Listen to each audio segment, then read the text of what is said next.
عام طور په کورو کې میژان ډېر میژان موږ ته د میژانو څخه په عذاب یو په کور کې په لاره کې د هغسې مطلب په باتروم کې په کچن کې یا د هغسې راواخله هغه بیټک و میهمانخانه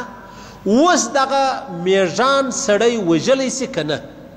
پیغمبر علیه الصلاة والسلام مبارک د څلور شیانو په باره کې فرمایي وی نهى رسول الله صلى الله عليه وسلم عن قتل 40 من الدواب النمل والنحل والهدهد والصر رواه ابو داود پیغمبر صاحب فرمایي څلور شیان به تاسو نه وژنئ په هغو کې یو میږی دی په هغو کې یوه مچمچۍ ده د شاتوغه په هغو کې هغه یو مرغ سلیماني دی دا صورت چې دی هغه داسې تور مرغه دی دا غاړې زما په خیال سره لاندې سره یي توره مرغۍ ده دا وژنئ مه اوس په دې کې خبره دا ده چې پیغمبر علیه الصلاة والسلام مبارک فرمایي دا میږان به وژنئ نه اوس ما ستا په کور کې تاوان را رسوي نقصان را رسوي ضرر را رسوي نو موږ څه وکړو خبره داسې ده و یو ورځ یو نبي و پیغمبر صلی مبارک فرمایي بدو قرار میږی راولاړ سو د میږي دغه نبي چې دی هغه خپله مشوکې بولې نوکار یې بولې هر شی چې بولې هغه یې ورجګه کړه دی یې راپورته کړي لمانځله د لمانځه ټیم ولو صحیح سلو د الله رسول فرمایي میږان مه وژنئ یو نبي چې شله لمانځله راپورته کړی دی بل حدیث کې راځي یو نبي پروت ولو بیا یو میږي چې دی هغه وخواړی دی راپورت سو امر یې وکړي دا ټول ښار یې ور وسوځئ ټول د دې میږانو غار و هغه یې ټول وسوځل الله پاک وحی ورته وکړې ولې یوه میږي وخوړله تا ټول میږان ولې وژل وخوړلې یوه میږي سزا دې و ټولو میږانو ته ولې ورکړله صحیح سلو نو اوس دغه یوه خبره ده چې دا میږی سړی وژلی سي که نه کې ضرر نه رسوئ تاوان نه رسوئ نقصان نه رسوئ نو یې څه کوئ چې وژنې نو یې څه کوئ چې وژنې کې ضرر در رسوئ نه تلل نقصان یې در رسوئ بیا د وژلو اجازه درته سته که په جارو باندې وژنې جارو کوې که راولاړ سې مطلب هغه دوا ور باندې واچوې وژنې هم ستا خوښه ده خو تر ټولو اسانه خبره دا ده اور به نه وراچوې اور به نه وراچوې اور سزا ورکول یو د الله کار دی او دویمه خبره دا ده راولاړ سئ پوډر سته علاحده پوډران خرڅېږي د خصمانانو پر دغه میږي باندې لوړ مه اچوه مې د میږي په ښار کې په خوله کې ورته اچوه شاوخوا د میږي ته دغه پوډر واچوه د دې میږیانو څه به په نیمه ورځ خلاص که ته وایې یاره زه هره ورځ پوډر اچوه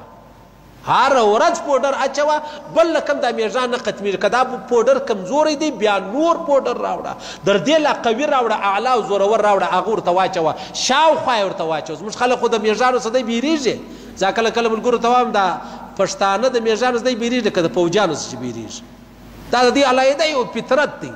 بیا د مچانو څه نه بیریږي د مچرو څه نه بیریږي هغه ته علاحده که پس اخیستې هغه وژنې سوځي او د میږانو دپاره پیر لره ځغله ملا لره ځغله پریشانوي زموږ کره میږان دي هغه وجه دا ده چې دغه پیریانان کله کله د میږانو په صورت کې هم وي کله کله دغه چاته د جناتو مسله ورپېښه سوې بیا هغه وګایېږي هغه جن بیا وایي داسې زموږ مطلب هغه میږانو غار ولا داسې ګرمې اوبه یې راباندې واچولې یخې اوبه یې راباندې واچولې یا یې موږ جارو کړلو یا یې داسې مطلب موږ ته اور راواچوئ یا یې موږ تاوان راورس نو لحاظه موږ دغه بچی یا دا لور یا خور دا موږ پرېږدو نه صحیح سلو اوس خبره دا ده لوړ چشمه ورباندې اچوه لوړ پر میږانو پوډر مه اچوه که څه هم لوړ پوډر پر واچوې پروا نه لري چې تا ته تاوان نقصان در رسوي پروا نه لري خو دی په داسې انداز یې د کوره وباسه چې دی هم نشي مړه تا ته هم تاوان ونه رسېږي پوډر شاوخوا ورته واچوه بس بیا مه ځغلئ په ملایانو پر پیرانو پسې مه ځغلئ ته به وایي چې یاره دا پیرانو داسې معده ورسره کړې د میږان دپاره یو شی نشته د پیر په خپل کور کې زملا یم زموږ په خپل کور کې میږان دي صحیح سلو بیا سپین پوډر راوړي شاوخوا ورته واچو کراري سي اته نو واره مالګه ورزغلوي بیا پرا ورزغلوي بیا چاول ورزغلوي چې الله یو رقم میږان خوشاله سي د کور ولاړ سي نه چې وروره میږان د اچا سره قرارداد نه دی کړی نه میږان په دې خبرو خطا وځي او نه میږان چې دی هغه په دې خبرو د دې کور چې دی هغه وځي نو لہذا پیغمبر علیه الصلاة والسلام فرمایي میږی به نه وژنې دا د شاتو مچمچۍ به نه وژنې دا مرغ سلیماني به نه وژنې دا بل یو مرغه مې صورت مې در وښوی چې دا توره کوچنۍ مرغۍ ده دا به نه وژنې ها کې ضرر در رسوي بیا دغه هم وژلی سي